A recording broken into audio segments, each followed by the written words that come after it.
Pemirsa, setelah prarekonstruksi yang berlangsung Rabu lalu, rencananya kepolisian akan menggelar rekonstruksi kasus pembunuhan Vina dan Eki. Sebelumnya pada Rabu lalu, keluarga dan pengacara Peggy Setiawan menyatakan kekecewaan mereka karena tidak mendapat kabar mengenai prarekonstruksi tersebut. Akankah rekonstruksi yang sedianya akan berlangsung dapat menunjukkan fakta-fakta baru terkait dengan kasus yang menyita perhatian publik ini? Rabu malam lalu, Polda Jawa Barat menggelar prarekonstruksi kasus pembunuhan Vina dan Eki di Cirebon, Jawa Barat. Prarekonstruksi dilakukan di 6 lokasi.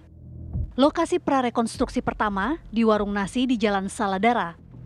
Lokasi kedua di tempat cucian motor dan mobil di Jalan Saladara, Kelurahan Karya Mulia, Kecamatan Kesambi, Kota Cirebon. Kemudian beralih di lokasi ketiga, yaitu tempat nongkrong para tersangka. Lokasi keempat merupakan TKP pembunuhan Vina dan Eki.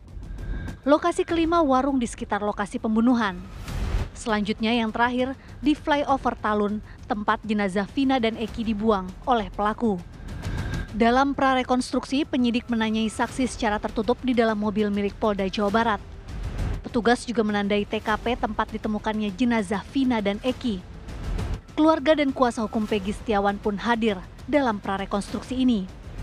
Namun mereka kecewa karena tidak mendapatkan pemberitahuan dari kepolisian sebelumnya. Jadi kami ini sebenarnya tidak dikabari ya mengenai rekonstruksi ini. Ya, kami kuasa hukum tidak dikabari. Kami malah tahunya dari rekan-rekan media. Nah, kami khawatir ya karena dalam KUHP yang namanya orang tersangka yang diancam ancaman hukuman 5 tahun lebih itu harus didampingi di tiap tahap pemeriksaannya. Nah, rekonstruksi ini kan bagian daripada pemeriksaan, bagian dari proses penyidikan untuk membuat terang ya peristiwa pidana. Nah, ini tidak didampingi kan kalau memang Peggy Setiawannya ada ya. Jadi kami juga mempertanyakan kepada penyidik ya, kenapa tidak diberi tahu pihak kuasa hukum ya. Nah, kami mau menemui penyidikan ini kesulitan ini kan. Dengan adanya rekonstruksi ini kecewa nggak Bu dari pihak? Sangat kecewa. Kenapa Bu? Kenapa kecewanya kenapa Bu? Pemberitahuan. Ya Pak. Ibu yakin Peggy ada di dalam sana Bu? Nggak tahu. Ada di dalam mobil Ibu yakin? Karena nggak dikasih tahu ya Bu ya? Iya. Nggak ada infonya. Tadi melihat anak Ibu nggak di dalam mobil ataupun di luar? Nggak tahu, nggak kelihatan. Tidak. Rencananya rekonstruksi kasus pembunuhan Vina dan Eki akan digelar hari ini oleh Polda Jawa Barat. Rekonstruksi akan dilakukan di 6 titik, sesuai dengan lokasi prarekonstruksi yang dilaksanakan pada Rabu lalu. Diharapkan rekonstruksi akan membuat kasus pembunuhan Vina dan Eki menjadi terang benderang dan meredakan kegaduhan yang timbul akibat kasus ini. Kasus pembunuhan Vina dan Eki yang terjadi 8 tahun silam kembali mengemuka. Bahkan Presiden Joko Widodo pun angkat bicara dan menginstruksikan agar kepolisian mengusut tuntas kasus tersebut tanpa ada yang ditutup-tutupi. Tim TV One mengabarkan. Dalam rangka membuat kasus pembunuhan Vina dan Eki menjadi terang, Polda Jawa Barat segera menggelar rekonstruksi kasus pembunuhan pasangan sejoli tersebut. Ada 3 lokasi pemirsa di Cirebon, Jawa Barat yang menjadi perhatian polisi, yaitu TKP tempat Vina dan Eki dianiaya di Kebun Kosong, Jalan Layang tempat jenazah Vina dan Eki ditemukan, kemudian warung makan tempat geng motor biasa berkumpul. Ya, apa saja yang bisa digali dari rekonstruksi itu dan apa yang harus ditemukan? Bersama kami telah bergabung mantan Kabar Reskrim Polri Komjen Pol Purnawirawan Ito Sumardi dan juga kuasa hukum Peggy Setiawan Zayani Kabo. Selamat sore Pak Ito dan Mas Jayani. Selamat sore Mas Aditya, Bagina. Selamat sore Mas. Baik, kita pertama menuju ke kuasa hukum Peggy, Mas Zayani Kabo. Mas, Anda apakah hadir pada saat prarekonstruksi pada Rabu malam, Mas? Siap. Tidak hadir, Mas. Tidak ada. Baik, kuasa hukum ini kan menurut informasi tidak diberitahukan. Ini gimana pendapat teman-teman kuasa hukum lain yang hadir di sana, Mas? Iya. Ya itu pada kecewa karena sebetulnya kan yang namanya rekonstruksi atau rekonstruksi itu PH, JPU, terusan penyidik itu harus hadir. Oke, nah kalau berkaitan dengan rekonstruksi sudah ada informasi dari polisi belum, Mas Jayani? Kapan berlangsungnya? Kalau untuk rekonstruksi tadi siang Mas Tony rekan saya itu bilangnya ada kabar. Nanti kalau ada rekonstruksi seluruh PH juga dikasih tahu. Oke, artinya untuk hari ini tidak ada rekonstruksi, tidak ada ya? Tidak ada, Mbak. Hari ini pendampingan ketiga orang saksi di Mapolda Jabar. Baik, kita beralih ke Pak Ito. Pak Ito, rekonstruksi ini sebetulnya untuk mencari apa Pak? Karena ini kan sudah 8 tahun silam nih Pak kejadiannya. Silakan Pak Ito. Ya, baiknya tentunya kita perlu pemahaman dulu ya. Secara normatif, rekonstruksi itu adalah harus dimaknai sebagai proses ya untuk membangun kembali atau mengorganisasikan ya fakta-fakta hukum yang selama ini telah dari hasil penyidikan telah terkuak ya atas satu kejadian tindak pidana sebagai kelengkapan satu berkas perkara. Kemudian juga rekonstruksi ini kan ada dasar hukumnya diatur dalam Surat Keputusan Kapolri nomor 1205 tahun 2000. Rekonstruksi ini juga adalah merupakan salah satu teknik ya yang digunakan dalam metode pemeriksaan selain interview, interogasi, konfrontasi ya. Sehingga saat ini kita harus mengetahui dulu apa itu rekonstruksi. Nah, kemudian yang dilakukan oleh Polda Jabar saat ini adalah prarekonstruksi. Jadi belum rekonstruksi. Baik. Nah, nanti di dalam prarekonstruksi itu akan diikuti dengan kegiatan rekonstruksi yang menghadirkan saksi-saksi ataupun tersangka yang diduga terlibat ya. Nah, di sana yang tujuannya adalah untuk mengetahui sejauh mana keterlibatan seorang tersangka. Karena ini kasusnya sudah 8 tahun nih Mas Aditya ya. Kemudian juga harus lihat peran yang bersangkutan dan motifnya apa. Nah, ini tentunya kita semuanya juga harus bisa memahami bahwa perintah Bapak Presiden ini tentunya membuat kepolisian tidak main-main ya untuk masalah ini karena diawasi. Nah, nanti di sana tersangka akan dihadirkan, tersangka juga berhak menolak. Kalau tersangka menolak atau ada pihak lain saksi-saksi menolak, maka akan dilakukan peran pengganti, akan dilakukan oleh peran pengganti. Dan juga kuasa hukum juga akan bisa hadir, tapi hanya sebagai mendampingi.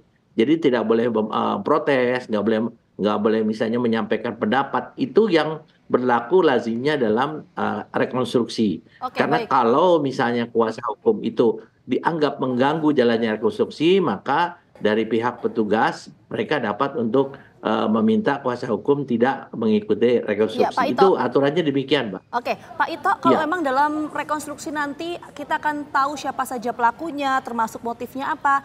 Apakah dasar dari rekonstruksi ini mengikuti berita acara pemeriksaan dan juga kasus yang sudah berkekuatan hukum tetap, yang waktu itu masih ada 3 DPO-nya, atau mengikuti proses penyidikan yang baru saat ini? Karena kan berbeda nih Pak, kalau penyidikan yang baru kan DPO-nya cuma 1. Ya, tapi kan tadi saya sampaikan, ini kan satu cerita, Mbak, merangkai satu cerita berdasarkan keterangan para saksi. Kan saksi-saksi yang saat ini sedang dimintakan keterangan adalah saksi-saksi yang sudah jadi terpidana. Kemudian tersangka ini kan baru ya, yang bersangkutan. Meskipun kita tetap harus mengedepankan azas praduga tak bersalah. Jadi kalau tersangkanya memang tidak mau mengikuti rekonstruksi nggak masalah. Nanti akan dilakukan dengan peran pengganti. Nah, inilah yang untuk meyakinkan kejaksaan atau jaksa penuntut umum bahwa memang betul ini terjadi, tindak pidana ini terjadi. Dan nanti dari JPU juga akan hadir Mbak Gina di sana untuk melihat rekonstruksi itu. Nah, nanti JPU pun juga dalam penuntutnya akan melihat apakah fakta-fakta hukum yang ditemukan dari hasil pemeriksaan tersangka dan saksi-saksi itu sesuai tidak dengan rekonstruksi yang dilakukan oleh petugas. Pak Ito, mohon maaf, saya potong dulu sebentar Pak. Maksud kami begini Pak, apakah rekonstruksi yang akan digelar ini berdasarkan dengan BAP atau amar putusan yang sudah berkekuatan hukum tetap di pengadilan waktu 8 tahun silam, atau penyidikan yang baru ini? Karena kan DPO-nya beda Pak. Kalau yang dulu tuh kan DPO-nya jumlahnya 3, kalau yang sekarang ini kan jumlahnya hanya 1. Otomatis kan ceritanya akan berbeda Pak. Kan DPO-nya itu kan terkait dengan kasus yang sudah diputus oleh pengadilan, Mbak. Sehingga di sini juga harus mengikuti alur cerita sesuai dengan BAP yang telah disampaikan pada saat proses persidangan. Itu harus, kalau tidak berarti kan tersangkanya tidak terkait dengan tindak pidana itu. Jadi harus sesuai dengan fakta-fakta hukum dari hasil pemeriksaan para terpidana yang sudah menjadi amar keputusan hakim. Baik, lalu ketika hari ini sudah ada polisi memeriksa Peggy Setiawan. Nah, apakah keterangan dari Peggy Setiawan ini juga nantinya direkonstruksi atau dikombinasi dengan BAP atau amar putusan yang sebelumnya, Pak? Nah, begini Mas, seorang tersangka itu mereka memiliki hak untuk menyangkal. Baik. Jadi bisa saja dia mengatakan itu tidak, tetapi rekonstruksi ini harus dilakukan berdasarkan keterangan-keterangan saksi maupun fakta-fakta hukum. Jadi kita tidak bisa juga mengandalkan bahwa kalau dari seorang tersangka dia mengatakan ceritanya lain, tentunya tidak mungkin dilakukan rekonstruksi. Karena kan tadi saya sampaikan yang dicari adalah keterkaitan, ya, keterkaitan yang bersangkutan dengan kasus yang sudah diputus, perannya apa, apakah yang bersangkutan sebagai otak atau bukan, kemudian motifnya apa. Ini yang dicari oleh para penyidik, ya. Demikian. Oke, kita menuju ke Mas Jayani. Mas Jayani, kok tadi kan Pak Ito menyampaikan bahwa rekonstruksi nanti akan digelar itu mengikuti berdasarkan amar putusan yang sudah berkekuatan hukum tetap di pengadilan. Seberapa yakin Mas Jayani dan juga teman-teman bahwa ini akan membuka berapa jumlah pelaku dan juga motifnya?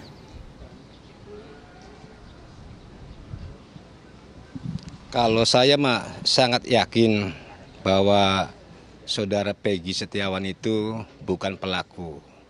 Nah, cuman untuk mencari kebenaran yang material, ya, emang rekonstruksi juga itu harus dilakukan. Tapi kalau pelakunya bukan si Peggy yang sekarang ditahan, nantinya tuh nggak bakalan nyambung gitu loh, Mbak. Yang jelas kalau benar-benar DPO-nya itu pelakunya, ngapain rekonstruksi? Kan tinggal sidang aja, itu kan langsung DPO sesuai dengan itunya majelis hakim gitu loh, Mbak. Baik. Mas Jayani, bukti-bukti apa saja sih yang menguatkan bahwa ya, Mbak, tim kuasa hukum ini sangat yakin bahwa Peggy Setiawan ini bukan pelakunya? Mungkin Anda dapat menggambarkan secara umum, Mas. Oh, sangat yakin sekali, Mbak. Mas. Karena kita bukti yang 3 orang saksi ini baru ada lagi. Saya ada nanti, tapi itu untuk dipersidangkan, di persidangan. Ada saya 1 orang akan saya kemas sampai di persidangan. Dan bukti-bukti surat juga ada yang menunjukkan bahwa saudara Peggy Setiawan berangkat ke Bandung. Ada, Mas. Kita sudah dipelajari dengan tim hukum. Gitu. Oke, baik. Nanti kita akan coba dalami kembali ya bersama dengan Pak Ito dan juga Mas Jayani berkaitan dengan rekonstruksi ini. Tapi kita jeda dulu. Kami kembali hadir saat lagi untuk Anda.